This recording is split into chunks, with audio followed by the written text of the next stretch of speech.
Isso que as ciências política e econômica chamam de capitalismo teve metástase, ocupou o planeta inteiro e se infiltrou na vida de maneira incontrolável. Se quisermos, após essa pandemia, reconfigurar o mundo com essa mesma matriz, é claro que o que estamos vivendo é uma crise, no sentido de um erro. Mas, se enxergarmos que estamos passando por uma transformação, precisaremos admitir que o nosso sonho coletivo de mundo e a inserção da humanidade na biosfera terão que se dar de outra maneira. Nós podemos habitar esse planeta, mas deverá ser de outro jeito. Senão, seria como se alguém quisesse ir ao pico do Himalaia, mas pretendesse levar junto sua casa, a geladeira, o cachorro, o papagaio, a bicicleta. Com uma bagagem dessas, ele nunca vai chegar. Vamos ter que nos reconfigurar radicalmente para estarmos aqui. Essas palavras do Ailton Krenak em A Vida Não É Útil sintetizam bem o que a gente chama de geopolítica promovida pelo movimento indígena. O vídeo de hoje ele é oriundo de um artigo do dossiê Povos Indígenas e Território, da revista Ambientes, volume 5, número 2, publicado agora em dezembro último. Esse artigo ele é fruto das pesquisas aqui do NEPS e se chama A Geopolítica Anticolonial na Transescalaridade da Luta Indígena. Nós dividimos esse artigo em algumas partes e eu vou conversar com vocês aqui hoje sobre algumas coisas e já deixo o link do artigo, do dossiê, aqui na descrição do vídeo. Mas, primeiro, o que é geopolítica? A gente tem que definir. Depois de ver tantos autores, tantas teorias, tantos projetos que são até antagônicos entre si, tantas perspectivas de geopolítica bastante antagônicas entre si, não é tão fácil assim definir o que é geopolítica sem cair numa superficialidade, em algo superficial, muito rasteiro. Pro nosso tema aqui, que é a questão do movimento indígena a partir do Brasil, a gente chegou à seguinte definição para começar a conversa. A geopolítica, para nós, é um conjunto de estratégias e táticas espaciais multiescalares, com objetivos políticos, relacionada em grande medida ao Estado moderno, mas nem sempre necessariamente promovida por essa instituição Estado moderno. Essa definição, obviamente, ela não é consensual, mas ela foi a que a gente chegou para conseguir entender o que o movimento indígena faz enquanto geopolítica. Então a gente chegou à definição de pelo menos duas perspectivas de geopolítica. Uma que a gente chamou de geopolítica estadocêntrica e a outra chamada de geopolítica estadocrítica, e dentro dessa a gente identificou uma variante chamada geopolítica anticolonial, que dá título ao artigo.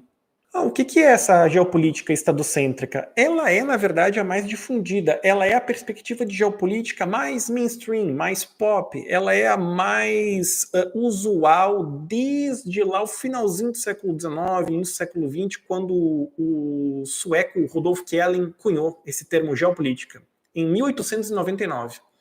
Essa geopolítica estadocêntrica, ela tem a análise centrada no Estado, com exceção de alguns organismos internacionais e algumas corporações transnacionais capitalistas. O Estado ele é objeto privilegiado ou mesmo único da análise dessa geopolítica de perspectiva estadocêntrica. E a geopolítica ela é promovida apenas ou basicamente pelo Estado. Nenhum outro corporação, nenhum outro organismo, nenhum outro agente social, digamos assim, promoveria geopolítica a não ser o Estado. E, em geral, essa perspectiva adota uma ideia, uma ideologia política conservadora e liberal. Já o que a gente identifica como geopolítica estadocrítica, ela faz uma análise sobre o Estado numa perspectiva crítica da atuação do Estado. Né? Ela não desconsidera o Estado, mas ela faz uma perspectiva, ela faz uma análise crítica da atuação do Estado.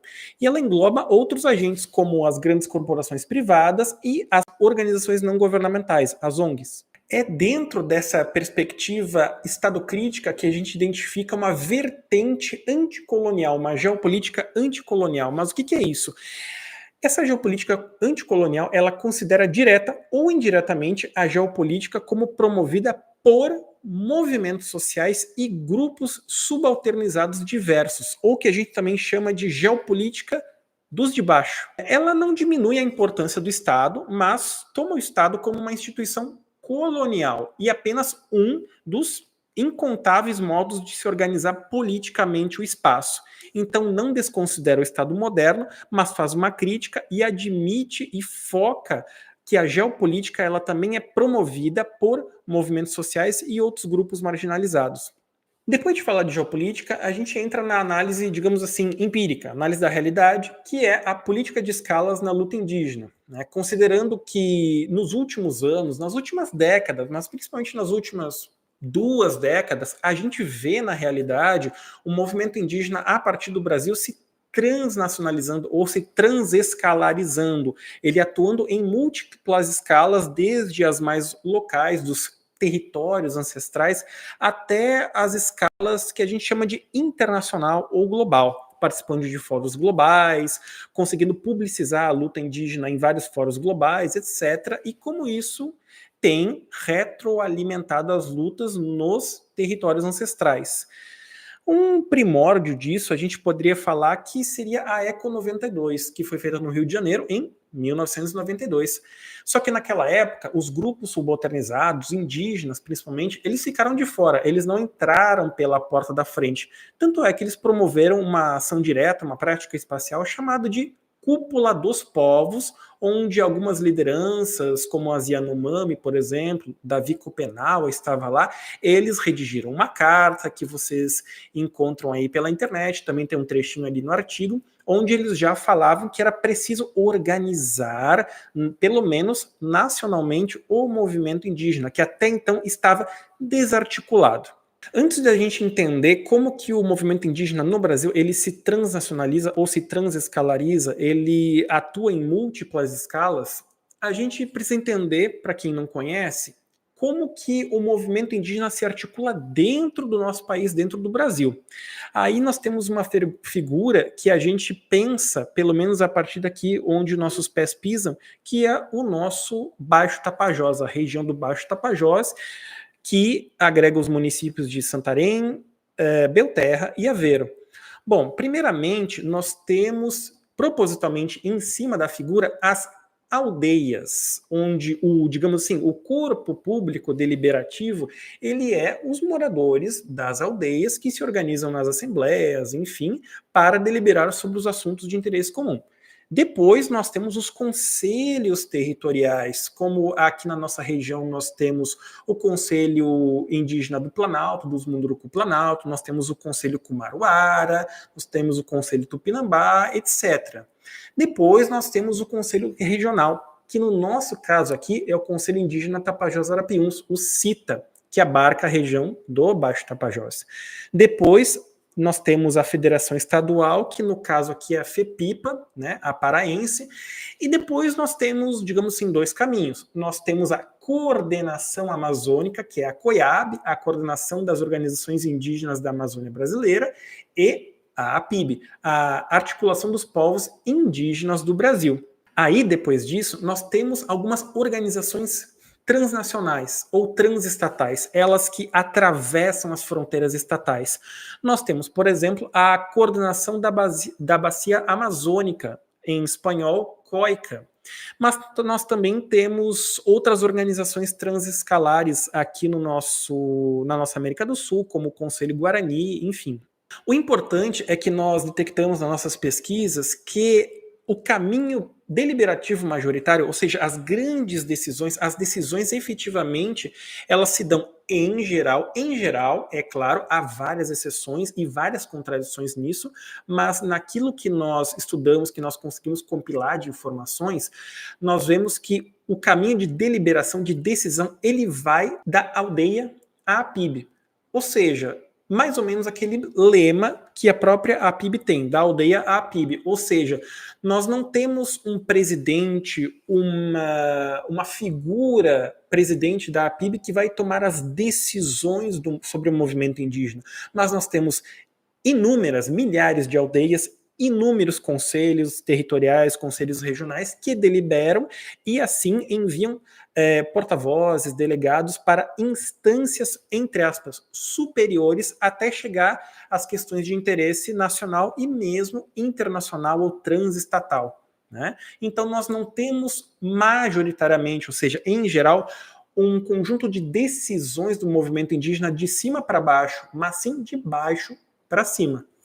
E a partir daí, nós trouxemos alguns mapas para ilustrar bem essa abrangência espacial das organizações. Esse primeiro mapa, ele mostra a abrangência espacial das organizações indígenas ligadas à COICA, que tem a sua sede no Equador, mas promove ações no Equador, na Venezuela, na Colômbia, no Peru, na Bolívia, aí nos países do Escudo das Guianas e também na Amazônia Legal. Esse aí mostra as unidades da Federação Brasileira com ações ligadas à COICA, ou seja, nós tivemos, desde que o nosso recorte temporal, nossa pesquisa nos permitiu, mais ou menos lá pelo ano de 2004, nós tivemos ações da COICA em parceria com organizações indígenas no Amazonas, em Roraima, no Pará, no Acre e também ações em Brasília.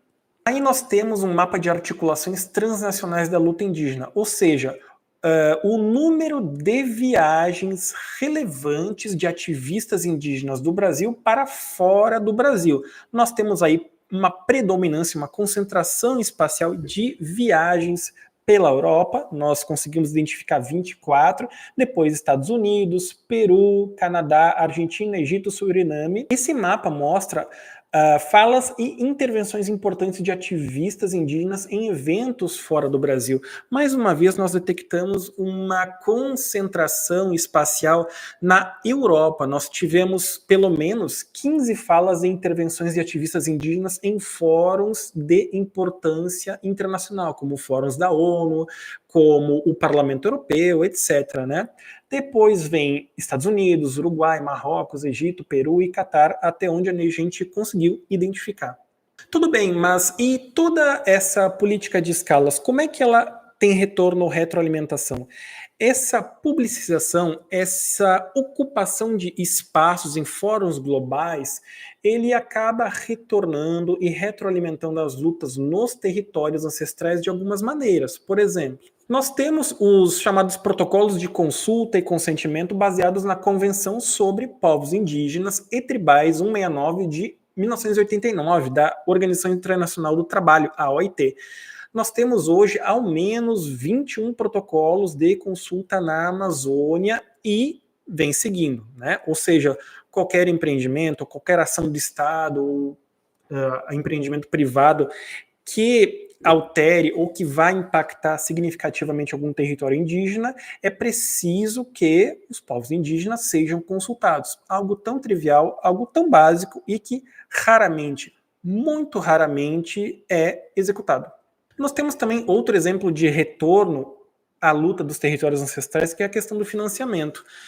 Nós ainda não temos muitos dados efetivos com relação ao financiamento das organizações indígenas, mas nós sabemos que há várias formas de financiamento e cada vez mais alguns fundos internacionais têm entrado no financiamento de organizações locais e regionais, pelo menos da Amazônia. O que isso é problematizado e questionado, inclusive, por vários importantes ativistas indígenas. Até que ponto aceitar financiamento de organização ou instituição A ou B? O que está por trás disso? Há um interesse por trás? Enfim. Então, nós temos os protocolos de consulta, nós temos a questão do financiamento, a própria publicização e o aumento do interesse, digamos, internacional e transnacional pela questão indígena no Brasil, na Amazônia em específico. Bom, aí a gente identifica que a questão ambiental, ela é catalisadora, ela é propulsora da transescalaridade, da transnacionalidade do movimento indígena. Ela é aquilo que apoia efetivamente essa política de escalas do movimento indígena. Nas conferências climáticas, nas conferências das partes da ONU, as populares COP, né, nós temos pelo menos desde a COP16 no México, em 2010, uma participação relevante de indígenas brasileiros nesses fóruns. né? Tanto é que, recentemente, nós tivemos a abertura com ativistas indígenas, nós tivemos a participação grande de ativistas indígenas, principalmente mulheres indígenas, nesses eventos da COP. Nós identificamos nas resoluções, nas cartas, nos discursos, nos debates, muitas vezes, uma perspectiva que a gente chama de liberal adaptativa nas COP, pautada em concepções vagas de sustentabilidade ou mesmo desenvolvimento sustentável e sem questionar o modelo civilizatório capitalista. Nesse sentido, a gente propõe tomar a relação questão ambiental e questão indígena nos fóruns globais por 3 momentos. Primeiro, com o advento, com o crescimento do movimento ambientalista ou ecológico nas décadas de 60 a 80, a questão ambiental ela era tida como um problema do chamado meio ambiente, ou seja, um meio natural que não necessariamente incluiria o ser humano, né? Muitas vezes sem humanidade e indo ao encontro ou corroborando com aquele mito da natureza intocada, onde o ser humano ele é um câncer e nós precisamos fazer áreas protegidas com essa natureza exuberante, mas sem seres humanos, porque eles prejudicam a natureza. Como fala aquele livro clássico do Antônio Carlos Diegues. Nesse segundo momento, durante a década de 90, a questão indígena começa a atravessar cada vez mais as discussões ambientais nos grandes fóruns globais, ainda que os indígenas estivessem muitas vezes fora desses eventos, como foi o evento da Eco 92 no Rio de Janeiro. No terceiro momento, que é onde a gente está agora, nós temos esse panorama liberal adaptativo, ou seja, há um reconhecimento de que a demarcação de terras indígenas é importante para a preservação ambiental, mas numa lógica ainda sob a égide, sobre a centralidade da forma mercadoria, da mercantilização de tudo, das águas, das florestas, da vida humana, etc. O exemplo do mercado de créditos de carbono, a ideia de bioeconomia, que pauta muito o atual Ministério do Meio Ambiente, entre outros. Tentativas de adaptação a um capitalismo verde com a ajuda de determinadas organizações não governamentais, financiamento privado de organizações indígenas e direcionamentos para fazer com que a geopolítica promovida pelos povos indígenas se torne uma geopolítica verde, ou seja, perfeitamente adaptável ao capitalismo sem questionar esse modelo civilizatório. Mas assim, o movimento indígena, ele é diverso, ele tem várias contradições internas, como qualquer movimento social de grande envergadura. Mas a geopolítica promovida pelos povos indígenas, ela é estruturalmente anticolonial, porque necessariamente se coloca contra o Estado colonial e o próprio modelo civilizatório que os aniquila há pelo menos 5 séculos. Ainda que descontextualizadamente, uma fala ou uma intervenção, uma ação de um ativista A ou B pareça completamente adaptado ao modelo atual, liberal, capitalista, o neoliberal, enfim, do capitalismo verde, mercado de carbono, mas quando os povos indígenas se movem estruturalmente, numa perspectiva de longa duração, nós estamos falando de uma geopolítica anticolonial, uma geopolítica que vai contra o Estado moderno, que é, obviamente, colonial. Aí na relação entre demarcação ou autodemarcação de terras com a questão ambiental, os povos indígenas mostram outros caminhos para a humanidade, como sintetizou o Ailton Krenak nas palavras do início desse vídeo.